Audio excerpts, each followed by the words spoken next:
வணக்கம் ஃப்ரெண்ட்ஸ், வாங்க கதைக்குள்ள போகலாம். பெற்றோர்கள் மனநிறைவோடு விடைபெற்று சென்ற அந்த அறைக்குள் இப்போது ஒரு வசந்த காலத்தின் மௌனம் பரவியிருந்தது. யாழினி அங்கேயே திகைத்து நின்றிருந்தாள்.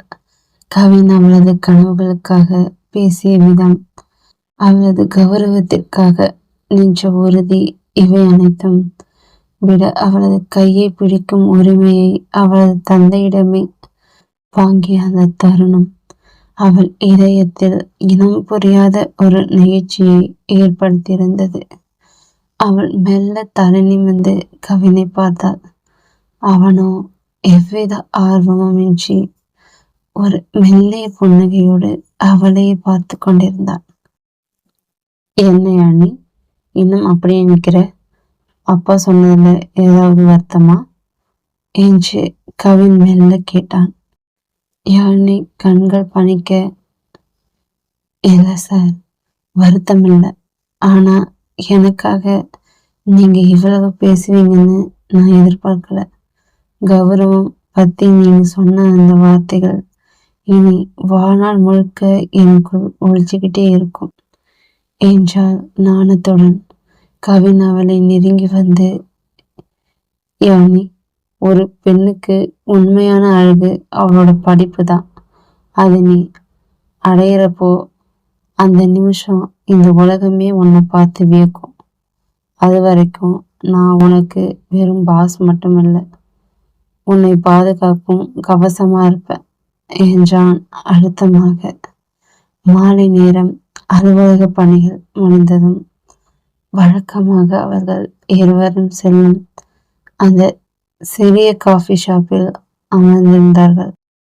ஜன்னல் வழியே புகுந்து வந்த மாலை வெயில் யாழினியின் முகத்தில் ஒரு தங்க நிறத்தை பூசியிருந்தது.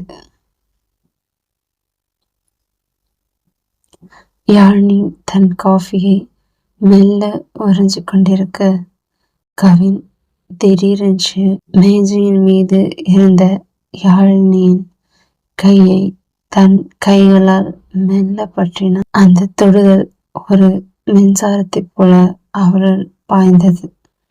யாழினி சட்டென வெக்கத்தில் தலை குனிந்து கொண்டாள். உன் விரல் நுனிகளின் தீண்டலில் என் மௌனங்கள் உடைந்து போகின்றன.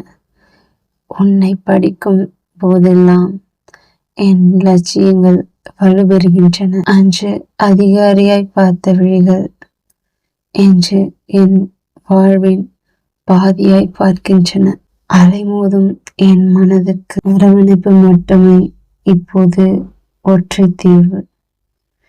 கவின் அவளது கையை மெல்ல வருடியபடியே அவளது கண்கள் இரண்டையும் ஆழமாக பார்த்தான். உனக்கு தெரியுமா அண்ணி, நீ படிக்கும்போது உன் கண்கள் ஒரு தீப்பொறி தெரியும். அந்த தீ தான் உன்னை உன்கிட்ட ஈர்த்தது. இப்போ உன் அப்பா கிட்டேயும் சம்மதம் வாங்கிட்டேன்.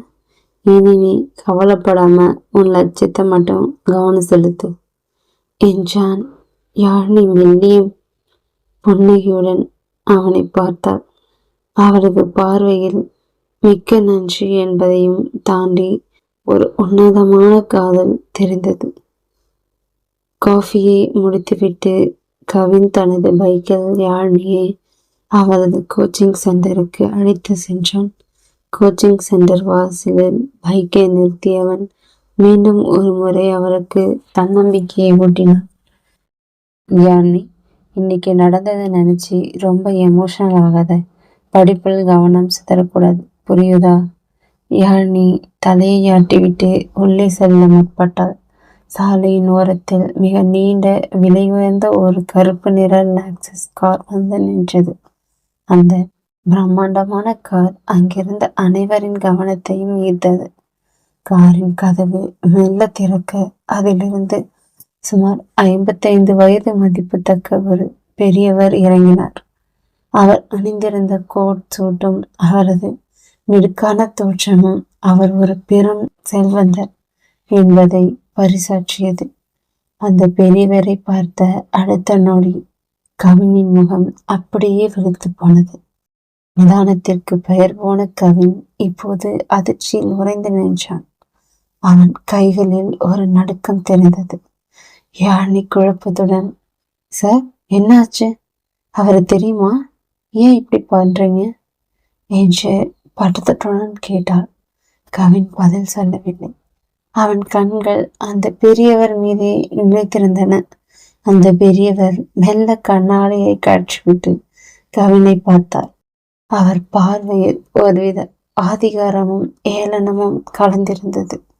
கவின் மெல்லிய குரலில் அவர் என்று தனக்குள்ளே கேட்டுக்கொண்டான். அந்த பெரியவரின் கவினை நோக்கி நடக்க தொடங்கினார். அந்த பெரியவர் யார்? கவினுக்கும் அவருக்கும் என்ன சம்பந்தம்? யாழினியின் IAS கனவுக்கு இதனால் ஏதேனும் பாதிப்பு ஏற்படுமா? தொடர்ந்து அறிய நமது அவள்கீதம் சேனலை சப்ஸ்கிரைப் செஞ்சு காத்திருங்கள். அடுத்த அத்தியாயத்தில் அதிரடி மாற்றங்கள் காத்திருக்கின்றன. நன்றி.